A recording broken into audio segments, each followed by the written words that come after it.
Bonjour à tous et bienvenue dans mon émission Ah que j'aime cuisiner. Aujourd'hui nous allons préparer un magret de canard aux pommes de terre, une recette simple et efficace, mais surtout on va la faire en 3 minutes top chrono. On va commencer par se laver les mains et ensuite prendre quelques pommes de terre.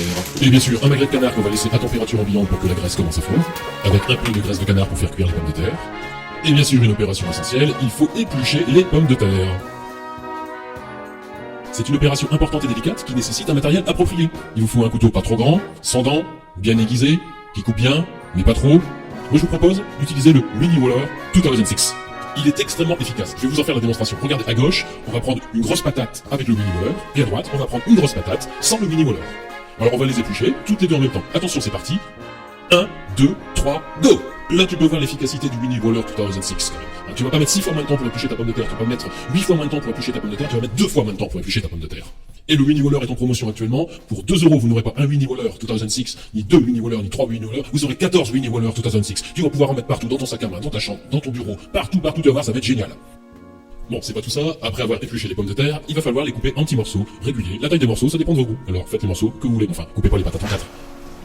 Rincez les pommes de terre à l'eau claire dans un écumoire.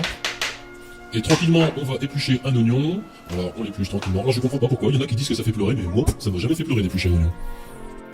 Chacun y va son astuce pour éviter de pleurer en épluchant les oignons, mais moi ça m'a jamais dérangé. Et bien sûr, il faudra un magret de canard. Alors, la chose importante à vérifier, c'est qu'il faut que votre canard soit bien mort. Donc, pour ça, vous allez prendre un couteau pointu.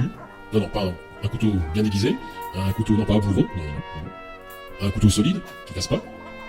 Et là, vous allez délicatement planter le canard avec le couteau, de façon à s'assurer de sa mortalité. S'il bouge encore un peu, ne vous inquiétez pas, il y a une solution très facile. Vous prenez une batte de baseball, tout le monde en a chez soi, bien sûr. Hop, voilà, vous tapez 3, 4, 5, 6 fois dessus, et là, vous êtes sûr et certain qu'il est mort.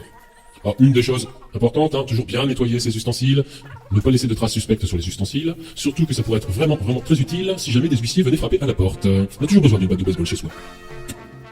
Alors, prenons une casserole de taille moyenne pour faire cuire les pommes de terre. Ajoutons un tout petit peu de graisse de canard.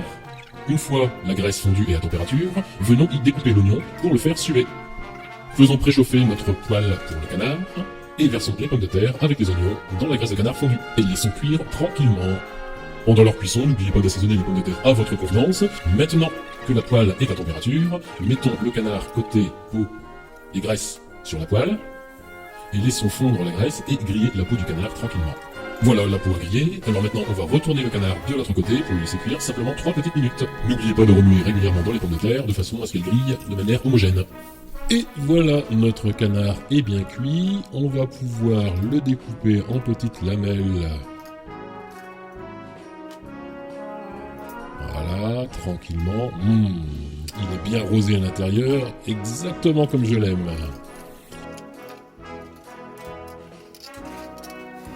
Et voilà, c'est fini, on met les pommes de terre à côté. Et bon appétit à table!